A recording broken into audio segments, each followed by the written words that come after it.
A small round robin this week because we had so much news and so much to share. Just a little one this week. Nothing too what's the phrase? Nothing too existential because everyone's sick. So from Lars, he seems to be doing all right. Yeah, he's carrying us now. Yeah. His energy. His back's really hurting from holding us up right now. I'm getting old. My back hurts no matter what. Now. There we go. We're just strengthening it then for you. You're doing the reps. This is physical therapy for me, guys. Come on now. Cool. Yeah. Cool. So last week we had a round robin all about software, and I promised Sunwarper that we talk about hardware this week. And I'm a man of my word, and I don't want to make him mad. I wouldn't have gotten mad, just disappointed. Never upset Sunwarper. It's not that I'm mad, I'm just disappointed, okay? It's just too much. It's just all that caffeine, and you just. I only have 1 cup a day. I don't know where this misnomer came about that I'm just this caffeine addict. We can go from there. It's Eon Lake. He always calls me a caffeine addict. But yeah, so in the name of hardware, I wanted us to have a think about our studios and think about what hardware that we have in our studio that might be considered underrated.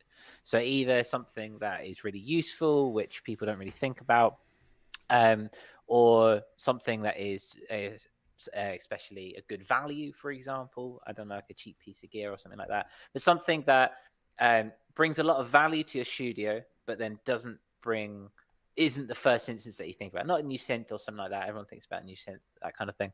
But what is sitting there that you really appreciate about the studio and is often overlooked? Who would like to go first this week, gentlemen? I got something, but we've got a guest here. Yeah. So if Lars has something ready, I don't want to put Lars by on all the spot, means. But Lars, not to put you on the spot, bro. but if you've got something, if not, I can go first. Well, here's the problem is like I don't have a lot of hardware, mainly because what's it called? I'm kind of cheap. So well, I would say the controller, the machine, and those would count as hardware, even if they're powering, I can't remember, is that machine standalone, or is that one it has to have the app running? So like the Micro and the Mark III, they're both you have to have the software running with it. But now they have Machine Plus, which is its own like hardware standalone controller. That's it. Which okay. I definitely want as soon as they can give me third-party VST support. Yeah, that's huge. Yeah.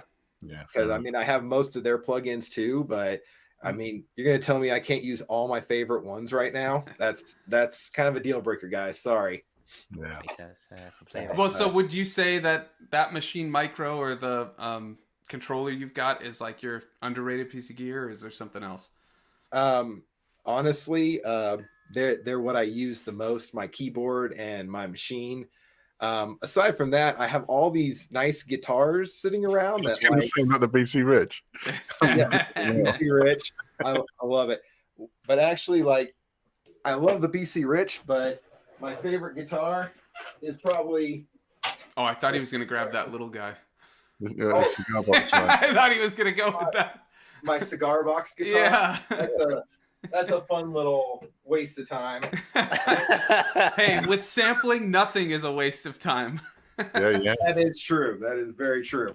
Yeah, I bought this guitar probably about, I've had it for like 6 or 7 years now. Oh, that's sick. And I'd never even heard of the brand before, but yeah, it's called Recording King.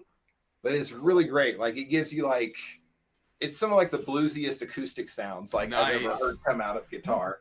And it was like between that or a Fender, and I was just like, yeah, I like the way this sounds better. And people were like, you didn't get the Fender? I was just like, I didn't need a Fender. It's all preference, man. It's all preference. It's not all about what sounds good to you. I like the snare drum in the corner as well, because you can't have no drums, right? I mean, no drums. I got at least one. The story behind that snare drum is my daughter wanted to start playing drums, right? And I was like, oh, okay, well, let me just get you started. So I found that like a used deal at Guitar Center or whatever. I brought it home. I'm like, hey, here you go, honey. She goes, wham, wham. I'm bored. Job done.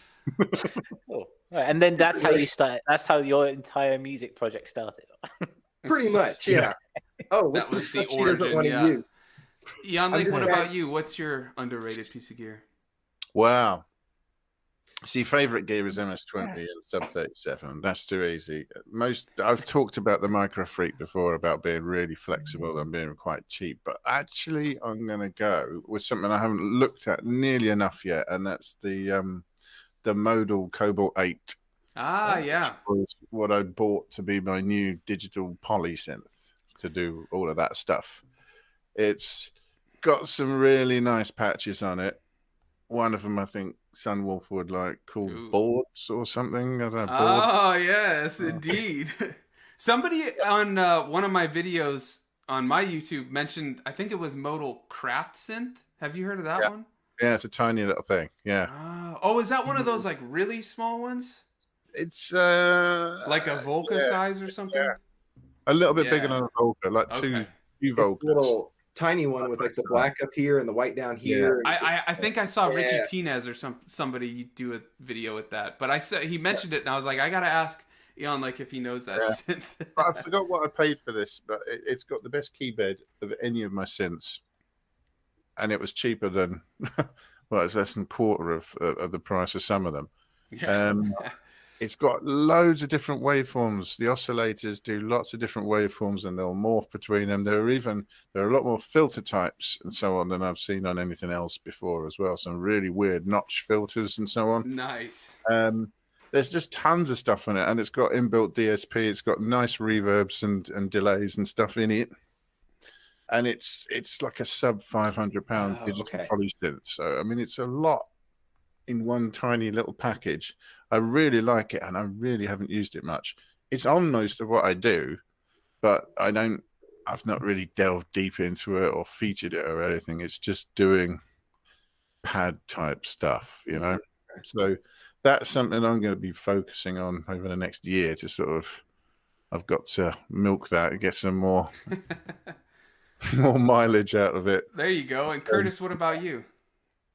Mine's got to be my audio box from PreSonus, which is a little 2-channel audio interface that I've got. Very dull. I mean, people got, it's not a great piece of gear. Mine's going to be a lot more dull than yours.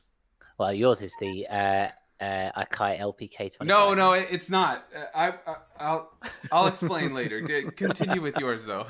I like it. It was my first interface that I bought when I was like 14, something like that, and it's lasted me up. I'm 31 now. It's lasted me up until now.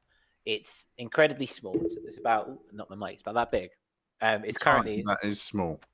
Yeah, it's about that big. Considering how old it is, that's pretty small. That's pretty crazy. Yeah, and it goes in my backpack, and it means that I can have high quality sound everywhere I go. My microphone at the moment is being plugged into it, and I'm running out my normal interface. I've actually got 2 interfaces running at the same time, which is really handy. And yeah, it's really good. You can mix on the move, that kind of thing. You don't have to be slave to the internal sound card or anything like that. And it's got a really nice, just kind of crackly sound to it when you put guitar in it, and I kind of like that. I kind of vibe with it. It's nice. Yeah, cool. Yeah. So Sunwarper, what is this mystery piece of gear? You're gonna laugh, I think. So first, let me give a preamble. Thomas in the chat said that his choice would be his Akai LPK25 USB MIDI keyboard. Use that one every time. And I was just gonna mention that while it's not an Akai, which is why I said no to Curtis, I have been loving, and this is not my pick, but my 25 key Arturia, the MIDI Lab, having that just so handy, like right on my desk, not taking too much space. It's just been great for creativity. But my choice would be varying numbers of, let me see if I can even get this in, tripods and things that hold your phone. This, as you all know, I've been talking about this little tripod. And then, of course, this is Streamlabs. I'm running, like, how we do the show is on my phone. I can control it like a remote. So that, or I'll film with it. This one, the one up here, is great for getting video of any of my hardware or keyboards, things like that. And then, of course, a normal tripod. So, yeah, things that like hold the phone to film. Because if you're trying to do, videos or anything like that, it's nice to have a couple different angles that can accommodate all kinds of different setups. Very much so. And we also got in the chat, Willibrandt said, my Korg mini delay monotron just doesn't get enough love. That is that tiny little guy, right? Because I think I have the blue monotron, not the delay one. But I think the delay one's like that black one. What were you going to say, Jan Lake? And I see you're grabbing one, don't you? Yeah, that's the one I have. Yeah, the blue one, the Duo, I think it is. Yeah. No, I can't remember, actually. Sorry, it's gone. Yeah, well, it's more important to talk about the monotron. Yes. It's all Less there. little thing. So yeah, that's a very brief wrapped up round robin. It's interesting to shine a light on the underdogs of the studio. You know, people are always buying speakers and big heavy synth and stuff like that. It's nice, just the little things that make your workflow a little bit. To be fair, nicer. we do contribute to that issue with every episode talking about gear and plugins. But this is our making up for that. So you've got to find that harmony. So if you like that clip, consider going across to YouTube, Spotify, or Apple Music to check the full Audionautic Deep Space Network live stream. Yeah, and if you want to join us for the next live stream, they are on Wednesdays at 7 p.m. UTC. And finally, we do have the Audionautic Radio playlist, which is in the description below. Some of the greatest cross-section of the underground electronic world that you see. IDM, ambient, down-tempo, you name it, it's in there. It's great. Curated by Sunwarper. Yeah, so if you're looking to find some new music or just see what's new in the electronic sphere, head to that link in the description, and we hope to see you at the next Audionautic Deep Space Network. Thanks for watching. See you around.